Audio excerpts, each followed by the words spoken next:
Bonjour à toutes et à tous et bienvenue dans la tour de commandement, l'endroit où on adore parler du commandeur, ici Thibaut, et aujourd'hui je suis encore une fois tout seul, j'espère que vous allez bien de votre côté. On se retrouve pour parler à nouveau d'un des decks de l'édition Seigneur des Anneaux. Et aujourd'hui on va s'attaquer au deck Les Armées du Mordor. Eh oui. Donc un deck plutôt dans le mal, voilà, tout simplement. Et on va en parler juste après ceci. Vous allez peut-être me dire, voilà, je le précise, si vous n'avez pas regardé la vidéo précédente, mais enfin, la vidéo elle sort enfin. Oui, je sais. À l'heure actuelle, c'est vrai qu'on a un petit peu de retard pour des raisons diverses et variées que je vais juste évoquer vite fait. On a deux nouveaux membres de l'équipe que je vous demande d'accueillir chaleureusement, Cyril et Sarafan, qui sont là du coup pour le montage vidéo et qui sont des petits nouveaux et donc du coup qui doivent apprendre comment faire le montage vidéo à la mode de chez nous, comme on dit. Et sauf que du coup ça prend du temps, voilà, parce qu'il faut qu'ils apprennent tout ça, ils nous envoient des vidéos qu'on doit leur renvoyer ensuite en disant oui mais en fait il y a des trucs à modifier, tout ça, donc ils doivent refaire certains éléments.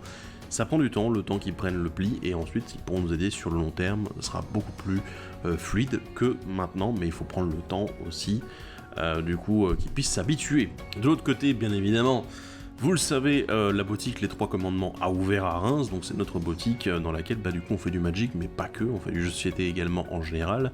Du coup je suis pas très disponible, hein, voilà, je fais ce que je peux pour qu'on puisse continuer la chaîne ici, mais j'ai beaucoup moins de disponibilité qu'auparavant, vous doutez bien, en gérant la boutique, et du coup si jamais vous voulez aller faire vos achats sur la boutique, eh bien il y a un site web qui est également disponible avec les livraisons et tout, et c'est dans la description de la vidéo.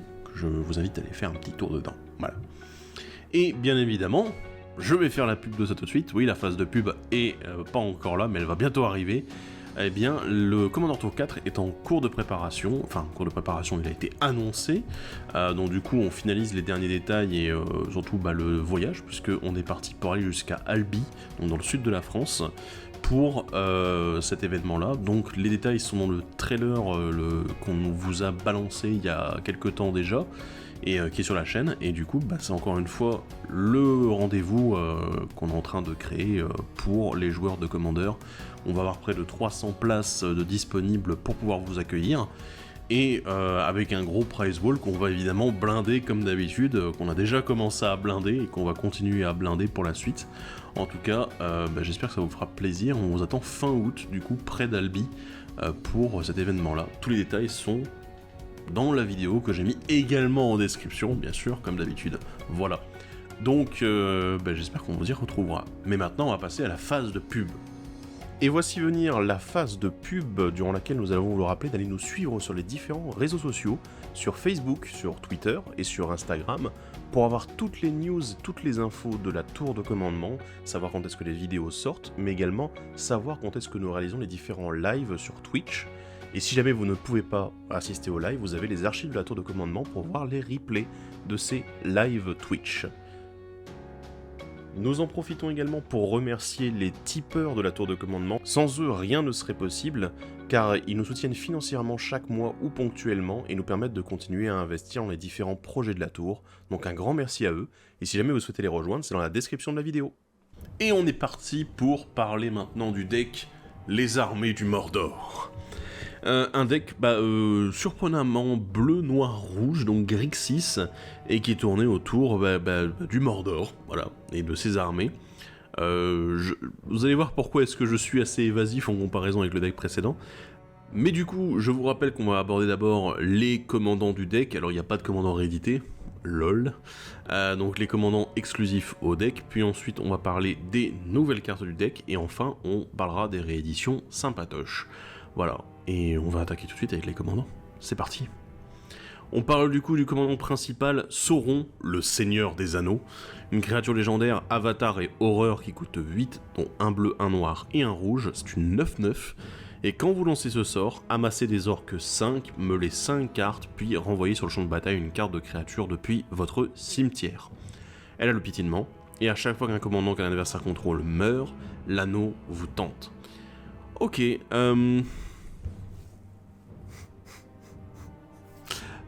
je l'aime pas. Ah là là, la vache.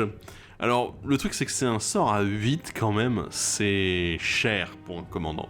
Honnêtement, j'ai pas vu... Depuis un petit moment, j'ai pas vu de commandant à 8 jouer. Alors, à part Eldrazi, bien évidemment, hein, voilà, ça, les Kozilek, Ulamog, tout ça, oui, voilà, on passe. Hein. Bien évidemment, ce sont des exceptions. Mais c'est quand même très rare qu'on ait un commandant aussi cher qui va être joué, sauf exception, des trucs qui diminuent leur coût, tout ça. Alors après, justement, comme les Titans Eldrazi, il a un effet quand il est lancé. Ça qui est intéressant aussi. Amasser des orques 5, donc du coup on va créer une armée orque, si jamais vous devez la créer, et du coup qui a 5 marqueurs. Si jamais vous avez une armée, éventuellement armée zombie, bah du coup elle gagnera le type orque en plus, elle gagnera ses marqueurs.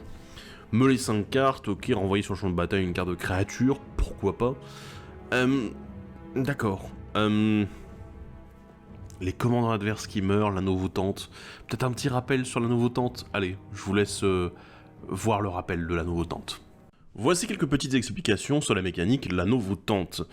Alors, à savoir, en fait, l'anneau voûtante, c'est une capacité, un effet qu'on va retrouver dans plusieurs cartes, que ce soit éphémère, rituel, créature, permanent, peu importe. Vous avez cette capacité qui existe et qui va vous dire l'anneau voûtante. Qu'est-ce qu'il se passe quand l'anneau vous tente? Soit vous ne possédez pas l'emblème de l'anneau, soit vous le possédez. Si vous ne le possédez pas, vous allez le créer. Si vous le possédez déjà, on passe à l'étape suivante. L'étape suivante, c'est que l'anneau va gagner une capacité supplémentaire. Dans l'ordre, évidemment, de haut en bas, comme vous le voyez sur la carte actuellement, qui est là pour vous le rappeler, l'emblème en question. Vous gagnez d'abord la première capacité, puis ensuite, si vous avez déjà la première capacité, vous gagnerez la seconde en plus, puis la troisième en plus, puis la toute dernière, la quatrième en plus. Quand vous rajoutez la capacité, vous allez également choisir un porteur de l'anneau, c'est-à-dire une créature que vous avez sur le champ de bataille, en tant que porteur de l'anneau. Vous pouvez également décider de changer votre porteur de l'anneau actuel si vous en avez déjà un qui a été désigné. Et cette créature restera le nouveau porteur de l'anneau jusqu'à ce que, eh bien, soit elle quitte le champ de bataille, soit elle quitte votre contrôle, ou bien que vous désigniez un autre porteur de l'anneau parmi vos créatures. Il n'est pas nécessaire d'avoir une créature en jeu pour que l'anneau vous tente. Vous pouvez tout à fait avoir l'anneau qui va progresser et du coup gagner des capacités supplémentaires, mais vous n'avez pas de créature, donc du coup vous ne pouvez pas désigner de créature comme étant votre porteur de l'anneau. Mais par contre, bien évidemment, si jamais vous en avez au moins une, vous êtes obligé de le désigner comme étant votre porteur de l'anneau. Vous le voyez, du coup, au niveau des capacités que l'anneau propose, il y a plusieurs étapes et donc plusieurs capacités qui vont influer sur ce que votre porteur de l'anneau va pouvoir faire. Notamment, tout simplement, la première capacité fait que votre porteur de l'anneau est légendaire et ne peut pas être bloqué par des créatures de force supérieure, ce qui est fort pratique du coup pour des capacités d'évasion. La deuxième capacité, à chaque fois que votre porteur de l'anneau attaque, vous piochez une carte puis vous défaussez une carte, donc un petit peu de plus-value, c'est sympa. La troisième, à chaque fois que votre porteur de l'anneau devient bloqué par une créature, le contrôleur de cette créature la sacrifie à la fin du combat. Plutôt sympa, vu qu'on rappelle déjà, le porteur de l'anneau ne peut pas être bloqué par des créatures de force supérieures à cause de la première capacité, ça se cumule. Et la dernière, à chaque fois que votre porteur de l'anneau inflige des blessures de combat à un joueur, chaque adversaire perd 3 points de vie, ce qui est fort utile dans notre format multijoueur, mais également de manière générale pour mettre des dégâts, et sachant que déjà notre porteur de l'anneau ne peut pas être bloqué par des créatures plus fortes, et qu'en plus on dissuade fortement les adversaires de bloquer, eh bien ça met vraiment un maximum de synergie entre ces différentes capacités. En dehors de ça, l'emblème de l'anneau, eh bien, il faut le traiter comme n'importe quel autre emblème, il n'est pas en jeu, ça n'est pas un permanent, il est dans la zone de commandement et il fait son effet en permanence. Donc pas besoin de s'inquiéter de savoir s'il y a des moyens de le gérer ou quoi. À partir du moment où vous avez l'emblème de l'anneau, ça sera le seul exemplaire que vous pourrez avoir. Et si jamais vous arrivez à la 4e capacité, vous ne pouvez pas avoir un second anneau qui va arriver, bien évidemment. Vous n'avez qu'un seul exemplaire de l'emblème de l'anneau disponible pour la partie et vous ne pouvez en contrôler qu'un seul. Voilà. Si jamais vous avez d'autres questions concernant la mécanique de l'anneau voûtante, n'hésitez pas à les poser dans les commentaires de la vidéo, on y répondra bien évidemment. Donc vous avez eu le topo sur l'anneau voûtante, et du coup, c'est ça qui m'étonne le plus en fait, c'est que l'anneau voûtante fonctionne bien avec des créatures qui ont généralement peu de force, parce que du coup ça rend imbloquable, tout ça, c'est sympa, c'est plutôt sympa. Sauf que là, non. Alors bon, vous n'êtes pas obligé de choisir Sauron en tant que porteur de l'anneau, mais bon, ce serait un petit peu anti-flavor. Et je ne sais pas en fait, j'ai l'impression que... Je ne sais pas du tout. Cette carte me laisse dubitatif de A à Z. C'est une 9-9 piétinement qui peut être votre commandant. Avec la double initiative, c'est super fort. Si vous lui donnez un petit boost plus 2, voilà, bah, vous pouvez one-shot un joueur. Ok, pourquoi pas. One-shot avec une double initiative. Oui, en effet. Oui, c'est faisable. Complètement. Mais, en fait, je ne vois pas où veut m'emmener le commandant. Il y a trop de choses. Il y a beaucoup trop de choses. Il y a le amasser des orques, la meule... la réanimation, parce que, alors, soyons les 2 secondes, hein, il y en a qui pourraient me dire, ouais, mais c'est quand même sympa, parce que du coup, tu réanimes une créature, t'es là. Oui, c'est super bien, sauf que ça me coûte 8 mana, et qu'il faut rappeler, et d'ailleurs, le deck lui-même va nous le rappeler, qu'il y a des cartes moins chères qui font de la réanimation. Alors, certes, en effet, c'est pas au lancement de la carte, c'est à la résolution, je suis d'accord. Mais, c'est super compliqué, quoi, en vrai. C'est super compliqué. Alors un deck automeule, pourquoi pas, mais c'est vrai que, en fait, Sauron, je me vois mal le lancer plusieurs fois, quoi. Sauron, je me vois pas le lancer plusieurs fois du tout. C'est vraiment le commandant, j'ai envie de le jouer une fois, et qui tape, et qui quitte surtout pas le champ de bataille, ou alors que je le réanime derrière, quoi. Mais le problème, c'est que si je le réanime, j'ai pas ces effets quand je le lance. Donc voilà, on se retrouve dans le caca. Donc ouais, après il y a le 9-9 piétinement, où tu te dis, bah ouais, tu peux le jouer gros bourrin, quoi. Gros bourrin, gros débile, et puis let's go.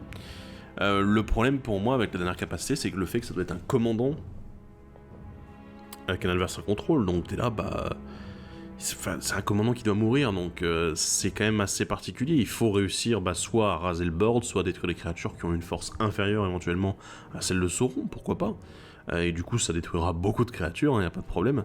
Mais quasiment en faire un mini rase board pour faire en sorte que de détruire ces créatures-là, quoi. Mais le truc c'est que Sauron doit être là avant, ce qui fait quand même 8 mana à dépenser. Et j'ai du mal, c'est cher, c'est très cher. Je vais essayer de trouver un peu un truc, je vous avoue que là, j'ai potassé quand même sur Autour de Sauron et je suis là. En fait, à moins de trouver des abus très particuliers, mais du coup qui demandent un setup de fou furieux, c'est-à-dire faire beaucoup de mana. Alors certes qu'on peut faire avec du noir et du rouge sans aucun problème, en one shot, il y a des artefacts, c'est pas un problème, il y a moyen de le faire. Mais ça va demander vraiment une grosse part de gaz pour avoir le mana nécessaire pour pouvoir lancer le commandant. Et le souci c'est que si on doit attendre le commandant pour que le deck puisse réellement démarrer, ça va être super long, quoi. Donc j'ai un peu du mal. Et vous allez comprendre du coup pourquoi est-ce que derrière le deck, j'ai du mal avec le reste du deck. Voilà, je l'avoue tout de suite. On va continuer avec le commandant secondaire, Saruman, la main blanche, une créature légendaire, avatar et sorcier 2-5 pour 4, dont un bleu, un noir et un rouge. A chaque fois que vous lancez un sort non créature, amassez des orques X, X étant la valeur de mana de ce sort. Les gobelins et les orques que vous contrôlez ont par 2. Ok. Ok. Donc là, on retrouve encore une fois la mécanique amasser les orques, qui est commune aux 2 commandants, bien évidemment, et qui va être relativement présente, enfin très présente dans le deck. Voilà. Je ne suis pas un grand fan de l'amasser, parce qu'en fait, pour moi, ça demande une certaine exigence au niveau de l'utilisation que vous allez faire de ces orques, parce que avoir des gros orques, c'est bien, avoir des grosses armées. Le problème, c'est que vous pouvez en avoir qu'une. Si vous avez une armée, elle va être obligée de gagner le marqueur à chaque fois quand vous amassez des orques. Donc vous avez une grosse créature. Ce qui fait que du coup, vous allez devoir lui donner de l'évasion. Alors évidemment, en bleu, il y a des moyens de donner l'imbloquable aux créatures qui ont des marqueurs plus en plus bien sur elles. En noir, on a le contact mortel, la menace qui existe. En rouge, j'ai plus de souvenirs exactement de ce qu'il peut y avoir en rouge, mais il me semble pas grand chose. Donc voilà, on a quelques cartes qui sont sympas avec cette notion de marqueur plus en plus un, grosse bête. Mais derrière, du coup, il va falloir trouver un autre moyen de lui donner peut-être le piétinement, le vol. Et donc ça demande beaucoup de travail pour faire en sorte de donner de l'évasion à un jeton. C'est ça qui m'embête particulièrement. Mais derrière, il y a autre chose que Saruman nous rappelle. Et c'est la jonction que fait l'extension Seigneur des Anneaux avec Amasser des orques et les gobelins. Les gobelins, derrière, en fait, on a ce côté vraiment axé autour de... C'est un tribal qui existe, les gobelins font partie de l'univers des Seigneurs des Anneaux. Oui, ils sont dans les armées de Sauron, plus ou moins, selon les... voilà, bon. Mais ils sont dans les forces du mal, donc du coup on va les mettre avec les orques. Du coup ce qui fait qu'on a un bitribal gobelin-orc qui s'est mis en place.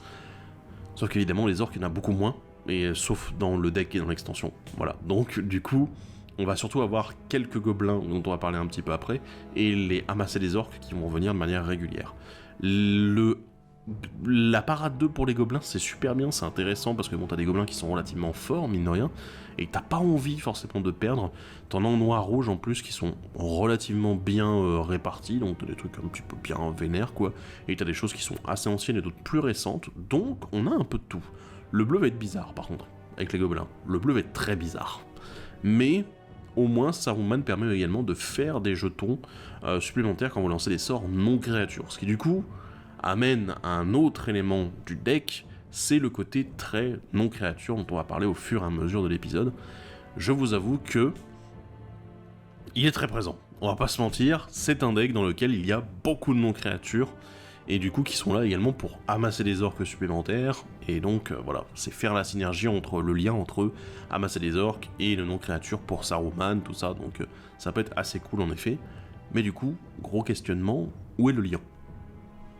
On va parler maintenant des commandants alternatifs qui ne sont pas possibles de mettre à la tête du deck. C'est Monstruosité du Lac, notamment la première, une créature légendaire Kraken qui coûte 5 dont un bleu, c'est une 4-6. Et quand elle arrive sur le champ de bataille, vous pouvez payer 5. Si vous faites ainsi, engagez toutes les créatures que vos adversaires contrôlent, puis mettez un marqueur étourdissement sur chacune de ces créatures. On rappelle les marqueurs étourdissement, si jamais une créature avec un marqueur étourdissement devait se dégager, à la place vous retirez un des marqueurs. Voilà. Et vous avez un recyclage d'île pour 2. C'est-à-dire vous pouvez le défausser de votre main pour 2 mana et aller chercher une île directement dans votre bibliothèque et la mettre dans votre main. Ok. Bah. Oui. Oui. J'ai vraiment du mal. J'ai vraiment du mal parce qu'en fait, ici, la monstruosité du lac dans le deck, elle n'a pas spécialement d'impact. C'est une carte qui est réellement une carte de contrôle. Alors je dis pas qu'elle n'est pas intéressante, je dis juste qu'elle n'a pas de synergie particulière avec ce qu'on voit de Sauron et de Saruman. La monstruosité du lac, en fait, c'est une grosse carte de gestion qui peut être super forte. Je veux dire, arriver à un moment dans la fin de la game, vous avez 9 mana à disposition, ce qui est quand même assez énorme, 9 mana. Je vous rappelle qu'on a des sorts qui permettent de gagner pour cette valeur-là. Et ben vous pouvez littéralement, comment dire, pas faire un ras board, mais juste permettre de gérer les boards pendant un certain temps. Et éventuellement, si vous pouvez proliférer par la suite, donc si vous jouez dans un jeu de prolifération, c'est encore meilleur. Mais du coup, la monstruosité du lac, bah en fait, j'ai presque envie de dire que c'est pas une carte qui est adaptée pour ce deck-ci, mais plutôt pour un jeu avec la prolifération derrière, pour dire les marqueurs étourdissement, bah en fait, je vais faire en sorte qu'il y en ait encore plus. Et du coup, que les adversaires vont être bloqués par celui-ci. Donc, oui, d'accord, mais monstruosité du lac est assez complexe à mettre en place. Après, avec un petit peu de blink, on peut éventuellement remettre des marqueurs étourdissement régulièrement, tout ça. Mais ici, dans ce deck, elle est un peu à côté de la plaque. Elle n'est pas vraiment, voilà, à part le fait que ce soit la monstruosité du lac, donc du coup, en fait, il n'y a pas de rapport direct. Continuons avec Arachné, tisseuse de l'effroi, une créature légendaire araignée et démon, qui coûte 4 dont un noir, c'est une 3-3. À chaque fois qu'une créature non jeton qu'un adversaire contrôle meurt, exilez-la. Pour 3 dont un noir, mettez une carte de créature exilée par Arachné, tisseuse de l'effroi, dans le cimetière de son propriétaire. Mettez 2 marqueurs +1/+1 sur Arachné, piochez une carte. Et pour X, 1 et 1 noir, mettez sur le champ de bataille, sous votre contrôle et engagez, une carte de créature avec une valeur de mana de X ciblée, exilée par Arachné. Ok, ouais. C'est assez intriguant. C'est assez intriguant parce qu'en fait, on a tout ce côté autour de la mort des créatures, donc adverses. Vous allez en fait vouloir faire en sorte que les créatures adverses meurent régulièrement pour les exiler avec Arachné, voilà, faire du stock en fait de corps. Et derrière, pourquoi pas retirer des cartes de l'exil pour booster Arachné, piocher des cartes. C'est très intéressant, honnêtement, comme capacité, j'aime beaucoup. On retrouve un petit peu ce côté des processeurs des Eldrazi, si vous vous souvenez, c'était remettre des cartes de l'exil vers le cimetière du joueur en question pour tirer un avantage. C'était assez intéressant, en effet. Et derrière, pourquoi pas les mettre directement en jeu sous votre contrôle. Alors, il y a un truc qui me dérange, par contre, et c'est très gênant, parce que c'est quelque chose que Wizard of the Coast a fait en sorte de contourner, à éviter les problèmes, en fait, avec ce genre de capacités qui exilent et qui font référence ensuite à ces cartes exilées. C'est que le problème, c'est qu'il notait que les cartes doivent avoir été exilées par Arachné. Et le souci, c'est que si jamais Arachné quitte le champ de bataille entre le moment où elle exile la carte et le moment où vous allez vouloir utiliser la capacité, toutes les cartes qui ont été exilées précédemment ne pourront pas être ciblées et ne pourront pas être récupérées, recyclées ou bien récupérées directement sur le champ de bataille. Ça n'est pas possible. Parce qu'en fait, même si en effet c'est Arachné, le truc c'est que ça n'est plus elle, c'est-à-dire l'objet tel qu'il est sur le champ de bataille à l'instant où il a fait sa capacité, qu'il l'avait exilé, c'était une autre version d'elle qui était là avant sur le champ de bataille, en gros. Oui, vous allez me dire c'est compliqué, mais c'est toujours pareil, c'est référence en termes de objet dans Magic, c'est-à-dire le fait qu'une carte reste dans la zone où elle est censée être, sur le champ de bataille, etc. Donc, elle est sympa, elle est très intéressante parce que la mécanique est bien tournée, le fait qu'il y ait 2 utilisations possibles des cartes exilées est cool, avec ce côté, tiens je te remets dans l'exil mais je me booste, et en plus bien quoi, ça devient une 5-5 dès la première utilisation, et en plus on pioche une carte, c'est cool. Vous pouvez le jouer du coup dans un jeu qui va avoir vraiment envie de beaucoup détruire les créatures adverses, ça tombe bien, on est en noir, donc c'est parfait quoi. Et le seul souci, c'est ce défaut majeur-là qui fait que si Arachné quitte le champ de bataille, elle ne pourra plus utiliser les ressources qu'elle a mises de côté. Et ça, c'est vraiment dommage. C'est vraiment très très dommage. Donc, tant pis. Voilà. Mais, il y a quand même un intérêt. Autre carte qui envoie un peu du pâté quand on voit comme ça, c'est le Balrog de la Moria. Une créature légendaire, avatar et démon 8-8 pour 7 mana, dont 2 noirs et 1 rouge. Piétinement célérité. Quand le Balrog de la Moria meurt, vous pouvez l'exiler. Si vous faites ainsi, pour chaque adversaire, exilez jusqu'à une créature ciblée que ce joueur contrôle. Et il a le recyclage pour 3 et 1 rouge. Vous pouvez vous en défausser du coup pour piocher une carte. Et quand vous recyclez le Balrog de la Moria, créez 2 jetons de trésor. Aïe. En fait, c'est une 8-8 piétinement célérité, ce qui est quand même assez violent. Le truc, c'est qu'à sa mort, si vous l'avez en tant que commandant, c'est assez intéressant, parce que qu'il soit en exil ou au cimetière, ça revient au même. Sauf que bon, on est en noir, donc du coup, le noir peut ranimer, vous allez peut-être pas forcément avoir envie de l'exiler, mais bon, voilà, vous avez une possibilité de l'exiler pour quand même exiler des créatures adverses, et là, bon, c'est plutôt pas mal, honnêtement. Le recyclage est plutôt cool, mais le souci c'est que du coup on peut pas le jouer en commandant. Après, en fait, dans un jeu réanimator, il sera plutôt sympa. Il sera plutôt sympa sur le côté vraiment, je recycle, puis ensuite je le ranime, et voilà, ça fonctionne plutôt pas mal. Mais, en fait c'est un peu mou quoi, c'est un peu mou du genou. Alors vous allez me dire, attends c'est une célérité, c'est un peu mou. Oui, mais en fait c'est juste une carte d'aggro qui a des capacités qui sont pas forcément tip top pour le format, parce qu'on a rarement envie d'exiler une créature qu'on a un potentiel de réanimation possible. Alors les trésors sont cool, hein, bien évidemment, donc bon, mais après pour 4 mana en fait faire 2 trésors et piocher une carte, on a d'autres cartes qui le font mieux, j'ai presque envie de dire, qui font mieux tout simplement, et du coup c'est un peu dommage quoi. Le Balrog de la Moria, il est un peu mou du genou, voilà. À part être une grosse bête, en fait ses autres intérêts sont relativement limités quoi. On continue avec Grima, valet de pied de Saruman, une créature légendaire humain et conseiller qui coûte 4 dont un bleu et un noir. C'est une 1-4 et il ne peut pas être bloqué. Et à chaque fois que Grima inflige des blessures de combat à un joueur, ce joueur exile les cartes du dessus de sa bibliothèque jusqu'à ce qu'il exile une carte d'éphémère ou de rituel. Vous pouvez lancer cette carte sans payer son coup de mana. Ce joueur met ensuite les cartes exilées qui n'ont pas été lancées de cette manière au-dessous de sa bibliothèque dans un ordre aléatoire. C'est très bien. C'est génial. Alors, est-ce qu'on a envie de jouer Grima à la tête de son propre deck? Pourquoi pas. Il est imbloquable dans tous les cas, j'ai presque envie de le surbooster avec des cartes noires et bleues. Bon, il n'y en a pas beaucoup dans les deux cas, mais en noir il y a quand même 2-3 trucs un petit peu sympas. J'ai presque envie de le surbooster pour qu'il mette des patates de forain, et surtout derrière jouer avec beaucoup le côté éphémère rituel, et aussi cartes acquises auprès des adversaires. Je vous rappelle qu'on a quand même quelques cartes dans le commandeur qui jouent autour de ça. Ah oui, vous allez jouer les cartes adverses, c'est pas mal ça. Donc voilà, c'est ce qui peut nous intéresser, du coup on peut mettre Grima soit à la tête du deck, dans cette logique-là, soit dans le deck qui va vouloir jouer autour des decks adverses. Et il est super intéressant parce qu'en vrai, il a pas de défaut. Il va juste jouer avec des éphémères rituels, d'accord, mais il a 0 défaut puisqu'il va chercher le prochain éphémère rituel. Donc t'es là, oui, en effet. D'ailleurs, si vous voulez pas le jouer, vous le jouez pas, bien sûr. Mais Grima fonctionne très bien.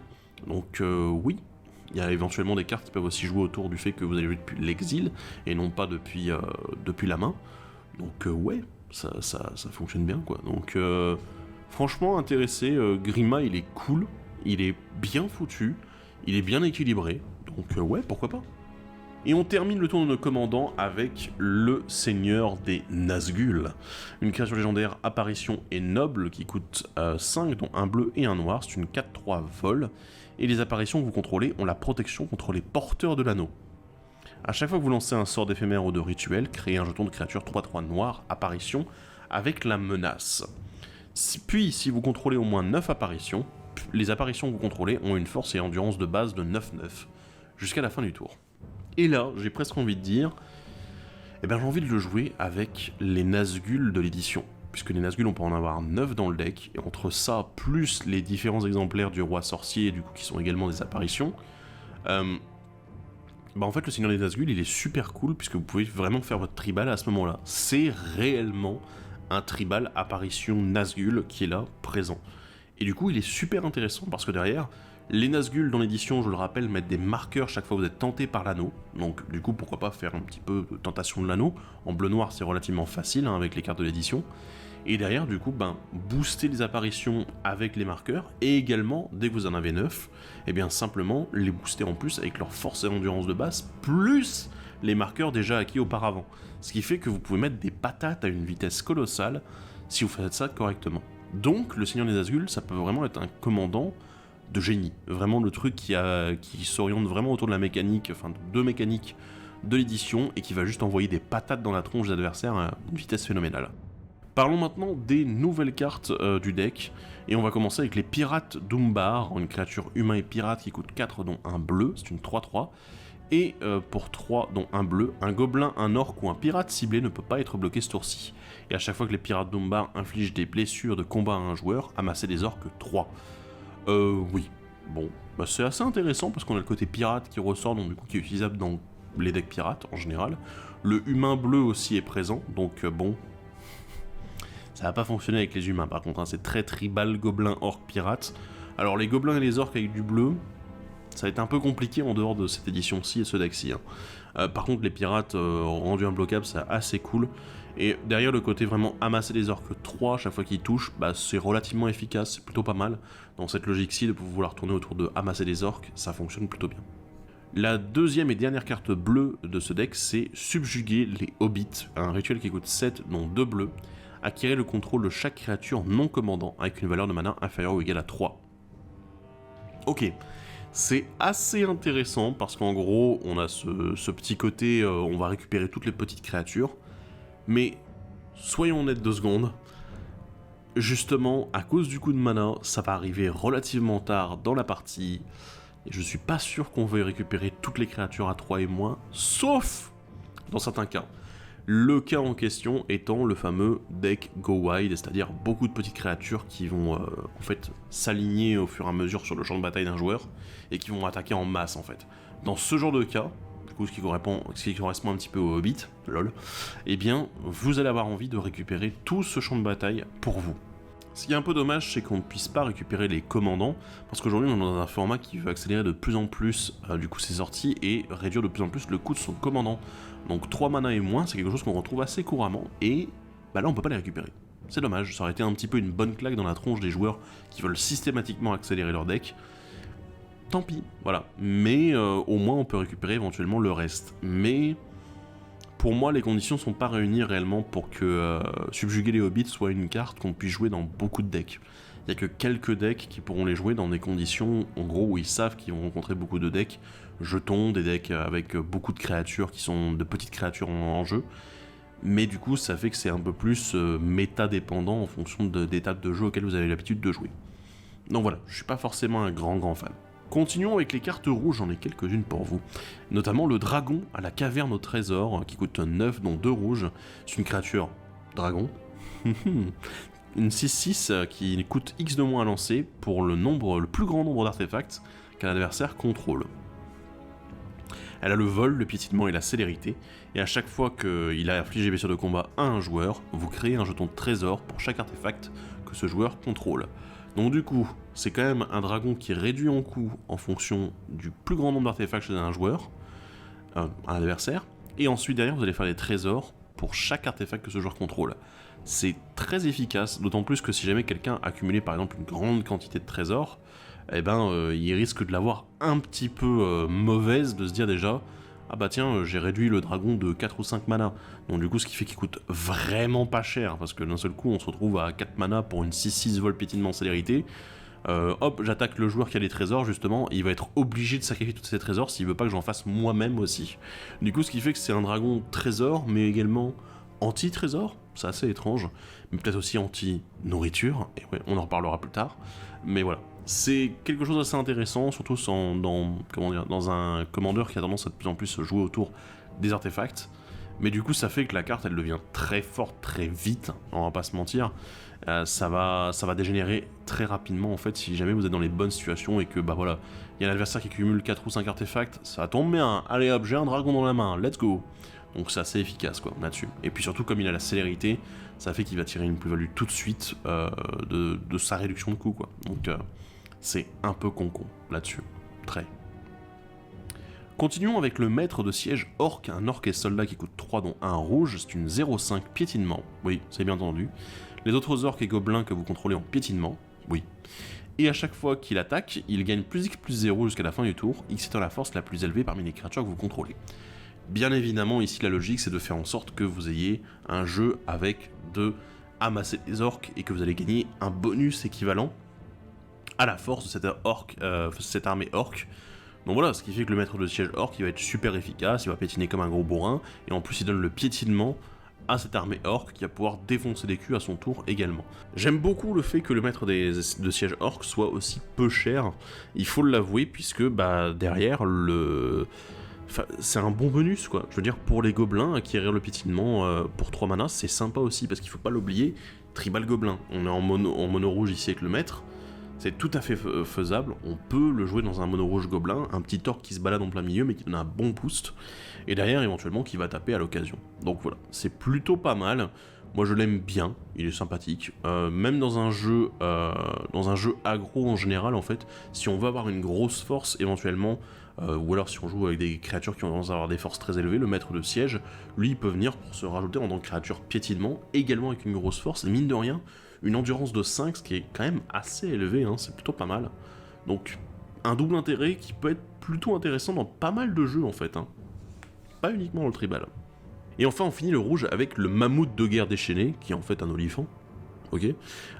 C'est une créature éléphant qui coûte 7 dont 2 rouges, c'est une 9-7 piétinement, et qui a le recyclage pour X, 2 et 1 rouge, et quand vous recyclez le mammouth de guerre déchaîné, détruisez jusqu'à X artefacts ciblés. C'est un peu triste, je vous avoue. Là, je sais pourquoi il y a le recyclage, hein, c'est encore une fois à cause de Sauron. Sauron peut ranimer quand il est lancé, le truc c'est que bah ça va être relativement cher, quoi, toute cette histoire. Donc bon, 9-7 piétinement, moi j'aime beaucoup. Voilà, c'est plutôt bien bourrin, c'est une créature qui est plutôt sympathique. Alors regardez-moi ça, c'est jolie défense, ce beau pelage là. Oui, on dirait un pelage en effet, oui, c'est vraiment un mammouth, donc voilà. La destruction d'artefacts est plutôt sympa, le seul problème c'est que le coût est quand même relativement élevé. Aujourd'hui on a quand même des rituels, alors vous allez me dire oui mais bon là c'est un recyclage, je vais piocher une carte en plus, oui je sais. Mais il y a des rituels et des éphémères en fait qui détruisent les artefacts, X artefacts pour moins cher. Et c'est un peu dommage là-dessus. En fait en dehors du contexte, je recycle pour réanimer ensuite, bah en fait ça en ferait presque un mauvais recyclage, ce qui est un petit peu dommage, donc voilà. Parlons maintenant du multicolore et de la première carte, une saga qui s'appelle Dans les ténèbres les liés. Une saga qui coûte 5 dont un bleu, un noir et un rouge. Les 3 premiers chapitres disent « Créer un jeton de créature 3-3 noir, apparition avec la menace. L'anneau vous tente ». Et le 4e chapitre dit « Pour chaque adversaire, acquérez le contrôle jusqu'à une créature ciblée que ce joueur contrôle jusqu'à la fin du tour. Dégagez ces créatures. Elles acquièrent la célérité jusqu'à la fin du tour, l'anneau vous tente. » Et c'est assez impressionnant parce qu'en fait, il faut rappeler une chose, l'anneau a 4 étapes. Il a 4 étapes, il a 4 capacités à gagner. Au-delà de ça, il n'a plus rien. Et là, en fait, avec cette saga, on est en train de dire, l'anneau va vous tenter suffisamment pour littéralement partir de 0 jusqu'à 4. C'est assez impressionnant. Donc j'avoue que là-dessus c'est pas mal. Alors le côté apparition il est plutôt cool, ça fait référence en effet au roi des Nazgûl, au Nazgûl en général. Le souci, c'est que dans les Ténèbres l'Allié n'est pas jouable dans le deck Nazgûl si vous le jouez en bleu-noir. Vous êtes obligé de le jouer en bleu-noir-rouge, donc du coup de trouver un commandant correspondant. Puisque, bah voilà, il y a une couleur qui manque dans le roi des Nazgûl. Ouais, c'est dommage. C'est dommage. Après, derrière, en fait, la récupération des cartes, enfin des créatures adverses, elle est super intéressante. Alors, en effet, c'est jusqu'à la fin du tour, voilà, c'est pas non plus excessivement puissant, mais on a quand même une carte chez, enfin une créature chez chacun.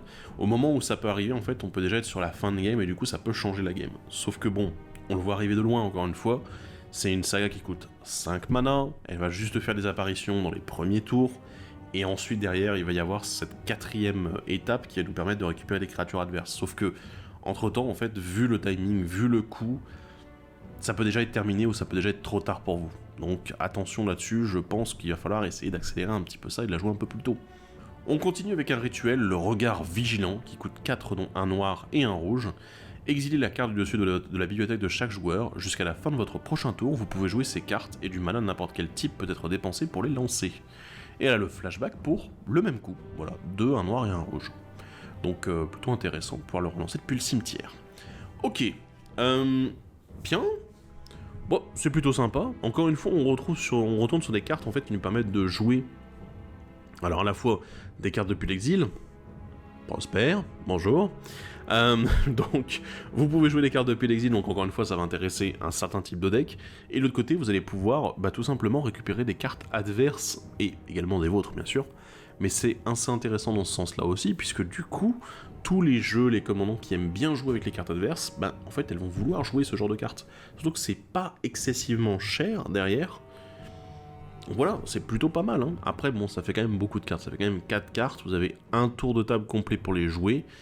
Vous avez intérêt à avoir du mana en plus, et pas uniquement lancer ça dès que vous avez 4 mana. Sinon, vous allez avoir un petit problème, je pense, pour jouer une partie de ces cartes. Voilà. Donc ouais, intéressant et à jouer dans pas mal de jeux, je pense, qui peuvent s'y intéresser. On continue avec le charognard de la Moria, une créature orc et gredin 1-4 pour 3 dont un noir et un rouge. Il a le contact mortel et la célérité, parce que sinon c'est pas drôle. Vous l'engagez et vous défaussez une carte, piochez une carte. Si la carte défaussée était une carte de créature, amassez des orques 1. Ok, un petit peu bizarre. C'est un petit peu bizarre parce qu'en fait le contact mortel je ne le comprends pas dans cette carte. On n'a pas vraiment envie d'utiliser cette carte là pour la défense alors que derrière vous avez moyen de défausser des cartes etc. Bon alors après vous défendez, hop vous engagez en réponse, voilà bon ok pas de problème. J'aime bien en fait parce qu'on est sur un effet de looting plutôt sympathique. Le fait de pouvoir du coup amasser des orques, il est plutôt sympa dans la logique de Sauron encore une fois. Puisque Sauron, lui, il veut qu'on mette des cartes de créatures au cimetière pour pouvoir les ranimer quand il sera lancé. Donc ça fonctionne bien, en vrai. Et derrière, ça permet de commencer à amasser les orques en toute sécurité. Donc c'est plutôt assez efficace. Le contact mortel, c'est un petit bonus. Ouais, ok, d'accord, pourquoi pas. Mais en vrai, c'est une bonne carte de value, en général. Donc je pense qu'en dehors de ce deck, complètement, elle peut être jouable. Simplement parce que vous n'avez pas besoin, en fait, d'avoir forcément besoin d'amasser des orques. Mais juste vous dire, c'est un jeton que je crée en fait et que je peux éventuellement sacrifier, tout ça. Et surtout, vous avez du looting, piocher, défausser, enfin, défausser, piocher dans ce sens-ci, c'est plutôt assez intéressant. Donc ouais, vous allez probablement pouvoir trouver un endroit où le jouer, peut-être dans les jeux auto-défausse, auto-meule, tout ça, réanimation, voilà, dont je parlais depuis tout à l'heure. Allez, on continue avec le recrutement de Saruman, un rituel qui coûte X, un bleu et un rouge. Et il dit amasser les orques X, mêler X cartes, vous pouvez lancer un sort d'éphémère ou de rituel avec une valeur de mana inférieure ou égale à X parmi elles sans payer son coût de mana. Et voilà, flashback pour 5 dont un bleu et un rouge, et exiler X cartes depuis votre cimetière. Waouh. Ouais. Là je suis vraiment pas fan. Je le précise, j'aime pas du tout. En fait le problème c'est que ça demande trop de mana à investir pour être réellement intéressant dans notre format. Souvent on va avoir envie pour pouvoir lancer des éphémères rituels assez intéressants, au moins 4 mana, j'ai envie de dire 3 mana c'est un peu trop léger aujourd'hui en commandeur, ça va être trop mono-cible tout ça, Et le souci c'est qu'on peut pas se baser uniquement sur « Ah bah je vais amasser des orques donc c'est sympa ». Là oui bon, amasser 3 c'est plutôt standard, mais amasser 4, ça c'est plutôt intéressant. Du coup ce qui fait que le recrutement de Saruman va nous coûter 6 en fait réellement à lancer. Et vous allez meuler du coup 4 cartes, oui, dans ces cartes-là, meuler encore une fois, hein, c'est pas dans le cimetière, vous allez devoir trouver la carte du coup qui sera bonne, mais ça fait que si vous voulez avoir un minimum de choix, en fait, il vaudrait même mieux meuler 6. Et t'es là, du coup ça fait 8 mana, c'est très cher en fait, ça devient très très cher. Par contre, avec des réducteurs de coûts, encore une fois, toujours intéressant. Là-dessus, si on réduit le coût des éphémères rituels dans notre deck, recrutement de Saruman peut devenir réellement intéressant, surtout si vous aimez jouer avec l'automeule. Et du coup, pourquoi pas avoir des cartes au cimetière que vous allez peut-être pouvoir réutiliser avec une maîtrise de musique ou avec d'autres effets du genre. Voilà. Ça peut être assez intéressant aussi, mais du coup avec un jeu qui peut réellement réduire le coût des cartes, quoi, parce que sinon, c'est cher, quoi, c'est cher. On continue donc avec un autre rituel, trop avidement, trop profondément, qui coûte 7, dont un noir et un rouge. Mettez sur champ de bataille, sous votre contrôle, une carte de créature ciblée depuis un cimetière. Cette créature inflige un nombre de blessures égal à sa force à chaque autre créature. Ça, c'est vraiment très très très très fort. C'est de la réanimation depuis n'importe quel cimetière, ce qui est quand même pas si courant, mine de rien. Ça existe, mais c'est pas si courant. Et derrière, le fait de mettre des blessures à chaque autre créature, ça va très très très très vite. Et je vais le dire à la place d'Emeric, puisqu'il est pas là, mais infection. Pourquoi ? Parce que l'infection, du coup, met les blessures, vu que c'est la créature qui met les blessures, sous forme de marqueur -1/-1 aux autres créatures. Ce qui fait que ça va juste les diminuer, mais à un niveau assez exceptionnel. Donc, il y a pas mal de choses à faire. Là-dessus, j'aime beaucoup cette carte, puisque c'est une carte de réanimation qui est très efficace, qui va piocher dans n'importe quel deck, ce qui fait que vous n'êtes même pas obligé d'avoir vous-même une grosse créature à proposer dans le deck pour mettre en jeu. Et c'est super efficace, quoi. D'ailleurs, Contact Mortel fonctionne aussi, au passage, je tiens à le préciser. Donc c'est plutôt pas mal non plus. Mais derrière, par contre, faut pas oublier que vous allez éventuellement péter votre propre créature, donc attention là-dessus. Mais ça peut être assez violent, je l'avoue. Et surtout, en fait, ça se considère comme à la fois une réanimation, mais aussi un rastboard, selon les créatures que vous allez proposer dans le deck. Donc, dans les decks qui ont des créatures relativement chères, et qui peuvent s'en défausser ou les mettre directement au cimetière, ça peut être super intéressant là-dessus. Ça a l'air d'être le but du deck ici, bien évidemment, mais voilà, il faut que ça tourne, il faut que ça fonctionne pour pouvoir avoir les bons outils. On continue avec un autre rituel qui coûte 6, dont un noir et un rouge, c'est l'éveil du dragon.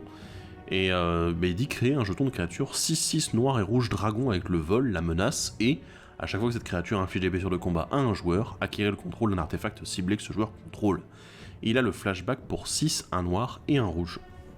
Ok, bon. Ouais, non, c'est sympa. Pas grand chose d'autre à dire en fait. La carte est sympa parce que le dragon a de bonnes stats, de bonnes capacités, donc c'est plutôt sympathique. On retourne sur le côté un petit peu vol d'artefact parce que je suis un dragon, lol. Donc ça fonctionne très bien, en effet on est bon quoi, on est bon. Derrière le flashback coûte un peu cher quand même, hein. 8 mana pour ça. Je dis ouais quand même c'est un peu élevé, j'aurais préféré qu'il le mette peut-être à 1 mana de plus grand max ou au même coût, donc oui, mais c'est plutôt pas mal. Alors après avoir pourquoi pas lui donner la célérité, c'est encore meilleur, parce que du coup vous allez pouvoir récupérer l'artefact rapidement et laisser peu de temps de réaction à un adversaire, donc ouais, ça peut être sympa en tout cas. Continuons avec un artefact qui s'appelle la relique de Sauron, qui coûte 4, et qui dit ajouter 2 mana de n'importe quelle combinaison de bleu, noir et ou rouge en s'engageant. Et sinon, également, vous pouvez l'engager en payant 3 mana pour piocher 2 cartes, puis vous défausser d'une carte. Et franchement, elle est très bien cette relique. Alors elle pourrait être jouée que dans les decks qui comportent les 3 couleurs en question, ce qui est un petit peu dommage presque, mais elle est très bien, parce qu'en fait c'est un caillou qui fait 2 mana coloré, pour 4 mana c'est quand même très rare. Donc il fait double coloré pour 4 mana, alors dans une combinaison bleu-noir-rouge bien sûr, mais c'est quand même pas mal du tout. Et derrière, vous avez en plus un moteur à pioche et défausse qui est super efficace, puisque piocher 2, défausser 1 pour 3 mana, sans avoir besoin de sacrifier la carte en question, ça c'est très intéressant. J'avoue que là-dessus on est sur une bonne carte de value et un bon fixeur en fait. Alors du coup dans un deck qui comporte un commandant qui coûte en effet 8 mana, c'est super intéressant.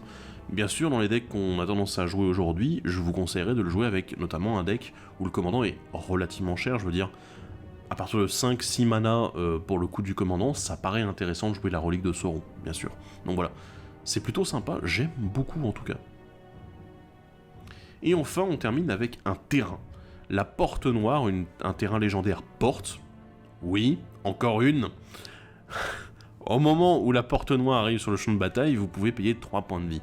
Si vous ne le faites pas, elle arrive sur le champ de bataille engagée. Vous pouvez l'engager pour faire du noir, ou bien vous pouvez payer 2 dont un noir, l'engager, et vous choisissez un joueur qui a le total de points de vie le plus élevé, ou qui partage le total de points de vie le plus élevé. Une créature ciblée ne peut pas être bloquée par les créatures que ce joueur contrôle ce tour-ci. Et ça... ouh, ça fait mal. Alors bon, je l'ai dit, c'est encore une porte. Donc du coup, ce qui fait qu'avec tout le lot de portes, et étant donné que c'est une porte qui est noire, donc du coup qui a l'identité de noire, elle pourra très bien rentrer dans Kilo 9 doigts, bien sûr. Donc du coup, je suppose qu'il y a certains joueurs de porte qui doivent être en train de sauter sur leur siège. Et de l'autre côté, bah en fait, j'aime bien son design en général. Le petit truc de dire, ah bah tiens, t'as beaucoup de points de vie ? Bon écoute, bah je pense que j'ai une créature qui va être imbloquable ce tour-ci. Voilà. Ça fonctionne très bien avec Sauron. Du coup, c'était là... bon, t'as le plus de points de vie ? Ça tombe bien, j'ai une 9-9. Oh, wait. Ça va faire un peu mal, là. Non, ouais, moi, je pense que ça va faire un petit peu mal, en effet. Ouais, donc la Porte Noire, elle fonctionne très bien, en effet, avec Sauron. Elle fonctionne très bien avec pas mal d'autres capacités. Ça fonctionne très bien également avec le Porteur de l'Anneau. Ça fonctionne très bien, parce que bon, si jamais vous arrivez à faire en sorte que l'Anneau soit avec toutes ses capacités, vous allez le bourrer l'adversaire avec une créature qui est le Porteur de l'Anneau, ça va faire très très très très mal. J'aime beaucoup cette carte, elle est très bien designée en fait en termes d'agressivité, en noir, c'est cool. Alors après c'est surtout une carte presque de punition quoi, c'est vraiment, t'as trop de points de vie, vas-y prends une claque, tiens, voilà. Par contre maintenant il faut avoir la créature, parce que c'est toujours pareil, c'est une créature qui va réussir à mettre une baffe qui va calmer fortement le joueur ou la joueuse en question. Donc ouais, c'est pas mal du tout, mais j'aime bien le design. Parlons maintenant des rééditions. J'ai galéré. Vraiment, je suis très honnête avec vous, j'ai galéré parce que le deck contient plein de bonnes petites cartes, il n'y a pas de problème. Des cartes de gestion, de pioche, qu'on a l'habitude de voir qui sont vraiment cool, qui sont très sympas, pas de problème. Mais est-ce que ça valait le coup d'en parler ? Pas forcément. Et le souci, c'est que, vous l'avez vu, le deck ici, il est orienté à la fois entre la stratégie défausse, meule, plus derrière, amasser les orques, réanimation, ça fait beaucoup de choses en même temps.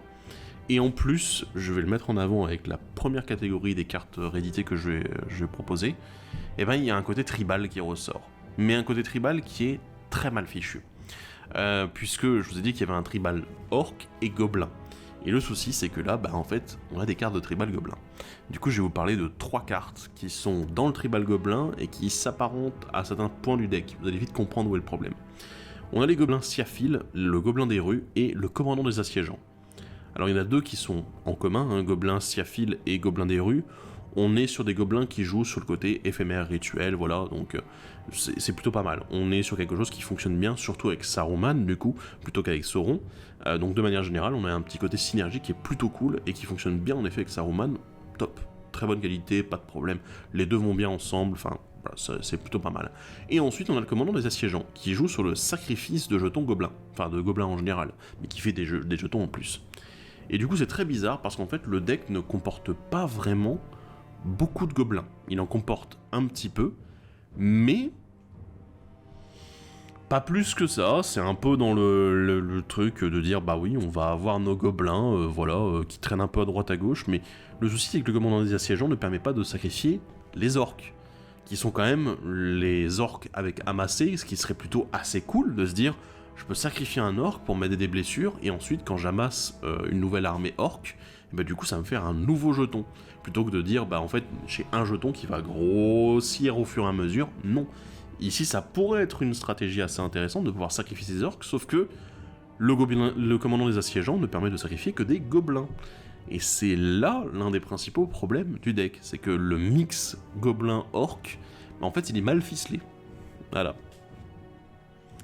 Parlons un petit peu de deux cartes. Alors, ce ne sont pas les seules, mais elles sont très bien celles-ci. Des cartes de réanimation. On a la mort vivante et réanimation. Oui, oui, vous avez bien entendu. Reanimate et réédité dans un deck. Oui, donc nous avons Living Death et Reanimate dans le même deck réédité, qui sont deux cartes de réanimation extrêmement puissantes. La mort vivante, du coup, qui est une carte qui est très intéressante quand vous avez besoin de faire un Wrathborn, mais en même temps de récupérer un champ de bataille que potentiellement on vous a détruit auparavant. Ce qui est super fort, ça peut vraiment remettre les pendules à zéro, mais dans certaines situations c'est un petit peu plus compliqué parce que les adversaires ont déjà un cimetière relativement fourni et du coup vous n'avez pas trop envie de leur redonner, mais bon, des fois faut faire ce qu'il faut faire. Et réanimation qui est juste le meilleur sort de réanimation existant, le plus simple, le plus efficace, et que je m'attendais pas à revoir réédité dans un deck en tout cas, mais voilà, très bien. Une très bonne carte de réanimation ici proposée, et il y en a quelques-unes en plus dans le deck qui sont vraiment cool. Et on va aborder ensuite un petit peu, justement, vu qu'on parle de réanimation, on va parler un petit peu de gestion également. Il y a deux cartes que je voulais aborder avec vous qui sont vraiment il y en a une, c'est une bonne carte qui a été éditée récemment à la base, mais qui est très demandée, c'est Nourrir les Saints. Et l'autre c'est Déluge Toxique. Oui, il y a Déluge Toxique aussi dans le deck. Voilà, donc je vous avoue que c'est un peu la foire à la saucisse, au niveau des cartes utilitaires, là c'est top qualité. Donc bon voilà, Déluge Toxique qui est super, et Nourrir les Saints du coup qui est une des cartes de gestion à enchantement qui est relativement rare, encore une fois, dans le noir. Donc du coup ça fait plaisir de l'avoir ici aussi. Donc ces deux cartes là sont très bien. Il y en a quelques-unes en plus bien évidemment dans le deck qui sont bien aussi, mais elles valaient peut-être moins le détour et le fait qu'on s'y attarde. Et puis il y a un truc très bizarre dans ce deck. Mais alors, vraiment très bizarre. Il y a des dragons. Ceci n'est pas une blague. Il y a des dragons. Et je vais vous parler de deux dragons majeurs dans le deck. Vous avez vu tout à l'heure, on avait un dragon en plus. Alors je parlerai pas de l'histoire comme quoi, mine de rien quand même, dans l'univers de la Terre du Milieu, normalement, à cette époque-là, les dragons ne vivent pas en Terre du Milieu. Et Sauron n'a pas vraiment d'impact sur leur... Enfin, il peut pas vraiment mettre le grappin dessus. Mais bon, voilà, on va pas revenir là-dessus. Mais j'avoue, j'étais un petit peu choqué de voir ça. Nous avons le dragon de Terre Trépine et le fléau du trône. Ou voilà, fléau du trône, vous reconnaîtrez peut-être, du coup, qui date du premier Conspiracy. Une édition fort sympathique. Et du coup, on se retrouve avec deux cartes qui sont plutôt pas mal. Parce que d'un côté, on a le dragon de Terre Trépine qui va nous récompenser des blessures faites avec de la plus-value, magnifique, et en plus de la défausse, pourquoi pas. Et l'autre côté, le fléau du trône, simplement qui va juste nous récompenser pour attaquer le joueur qui a le plus de points de vie. Donc on dirait presque qu'il y a un petit parallèle là, on a envie que ce soit un autre adversaire qui ait le plus de points de vie pour pouvoir mettre des baffes plus conséquentes. Entre la porte noire et le fléau du trône, il y a un petit truc quoi. C'est plutôt pas mal en effet. Et ça fonctionne très bien. Voilà, ça fonctionne très bien. Les deux dans le deck en fait sont très bien placés, ce sont de bonnes cartes, de bonnes rééditions, et qui sont intéressantes pour d'autres stratégies également. Bon, c'est tout ce que j'avais à dire sur les rééditions. On va maintenant parler un petit peu du bilan de ce deck. J'aimerais un second avis, au secours. Je suis pas convaincu, du tout. Alors, je n'aime pas la stratégie la mécanique amassée en fait, parce que pour moi, c'est une mécanique qui doit vraiment être exploitée à fond pour pouvoir vraiment faire une plus-value. La plus-value d'avoir des jetons qui sont créés à chaque tour en sacrifiant ensuite les autres. C'est pour ça que amasser, je l'aime beaucoup dans les jeux qui sont aristocrates. En dehors, dire amasser juste pour amasser, en fait, je trouve ça un petit peu pénible parce que mine de rien, ce sont des jetons qui vont gagner une puissance colossale si jamais vous les laissez en vie. Et du coup, vous avez juste à dire, je la renvoie en main, je la blink.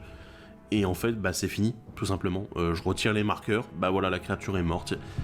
Il y a plein de choses en fait qui font que ces jetons sont super sensibles, et c'est pour ça que pour moi, on peut pas en faire une vraie force de frappe. Sauf que ici, visiblement, le deck veut que ça soit le cas.